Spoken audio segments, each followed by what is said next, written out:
Сәлеметсіздер ме оқушылар? Бүгін Қазақстан тарих пәнінен өтетін сабақтың тақырыбы Қарахан мемлекеті екінші сабақ. Оқушылар естеріңізде болса, өткен жолы сіздер айтқан осы тақырыптың 2 сағатқа берілгенін. Зерттеу сұрағы: неліктен Қарахан мемлекеті ислам дінін мемлекеттік дін деп жариялады? Сабақтың мақсаты Қарахан мемлекетінің даму ерекшеліктерін анықтау, ислам дінінің қоғамға тигізген әсерін сипаттау, жер иелену ерекшеліктерін түсіну. Оқушылар, сіздер өткен сабақтан жер иелену ерекшеліктерін өттіңіздер және Қарахан мемлекетінің құрамында қандай тайпа болғанын өткен едіңіздер. Оқушылар ең алдымен біліміңіз сайтын пайдаланып, Қарахан мемлекетіне байланысты бейнематериал көретін боласыздар. Қарахан мемлекетінің саяси жағдайы туралы білесің бе? Қарахан мемлекетінің шаруашылығымен таныссың ба? Қарахан мәдениетінің ерекшелігі туралы естігенің бар ма? Әр сұраққа жеке-жеке жауап беруге тырысайық. Қарахан мемлекетінің саяси жағдайы туралы білесің бе? Сатуқ-боғра хан қайтыс болған соң, елде саяси бытыраңқылық басталды. 955 жылы билікке Сатуқ-боғра ханның баласы Мұса келді. Ол мемлекеттің іргетасын нығайту мақсатында 960 жылы ислам дінін мемлекеттік дін ретінде жариялап, қағанат астанасын Қашғарға көшірді. 960 жылы Мұса қайтыс болып, билік Әли Арсланның қолына көшті.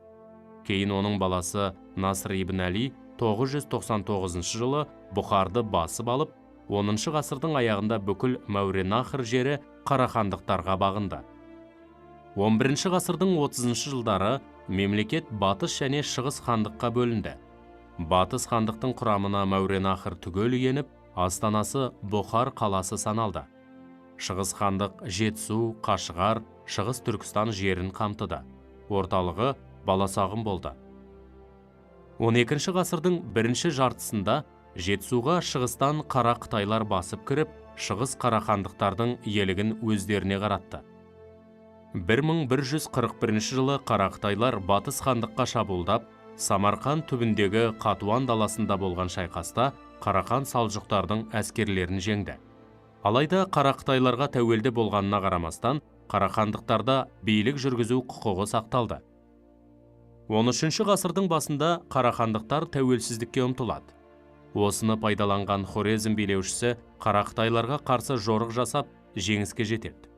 Қара Қытай әскерін жеңген хорезмдіктер батыс Қарахан мемлекетін бір жолата құлатады. Ал шығыс хандық наймандармен болған күрес нәтижесінде өз тәуелсіздігінен айырылады. Қарахан мемлекеті 1212 жылы толық күйреді.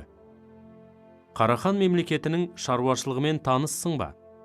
Жетісудың таулы аймақтарын жайлаған қарахандықтар көшпелі және жартылай көшпелі мал шаруашылығымен айналысты. Жүсіп Баласағұн қарахандықтардың жылқы малына ерекше көңіл бөлгенін жазды. Жартылай көшпелі мал шаруашылығы Шығыс Түркістан, Оңтүстік Қазақстан өңірінде басым болды. Егіншілікпен қала маңына қоныстанған халықтар айналысты. Көшпелі халықтардың біртіндеп отырықшылыққа көшу есебінен қала мәдениеті дами бастады. Қарахан мемлекетінің шаруашылығымен таныссың ба? Ислам діні мәдениетке тың өзгерістер әкелді. Қала мәдениетінің дамуына ерекше көңіл бөлініп, мешіттер салына бастады. 10 ғасырдан бастап мұсылмандық жерлеу ғұрпы тарады. Ислам дінінің әсерімен Оңтүстік Қазақстан жерінде Бабаджа қатын, Айша бибі, Қарахан кесенелері салынды. Қазақ даласында шығыс моншалар пайда болды.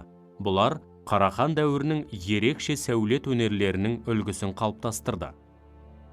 Исламның таралуына байланысты араб тілі кең өріс алды. Әдеби және ғылыми шығармалар араб тілінде жазылып, әдебиет қарқынды дамыды.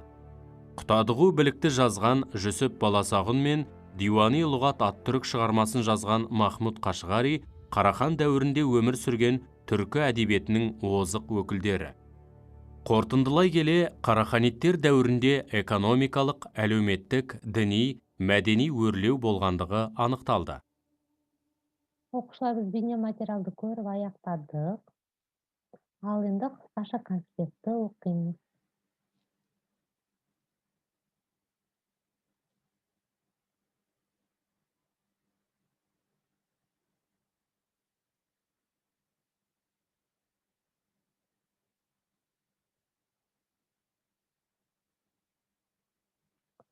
Окуучулар, эгер кыскача конспектти окуп болсоңуздар, тапсырмалар орундайык.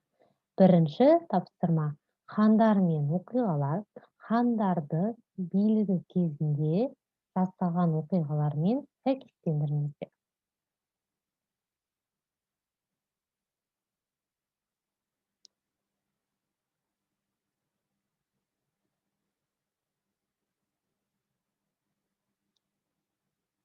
Окуучулар, биринчи тапсырманы орундап болсоңуздар, экинчи тапсырмамызды орундайык. Экинчи тапсырма: кайсысы бурун болгонун хронологиялык иретинен оруналаштырыңыздар. Ошол жерде окуучулар бизде 1, 2, 3, 4 хронологиялык окуйга берилген. Сиздер уну А, Б, С, Д деп койсоңуздар болот.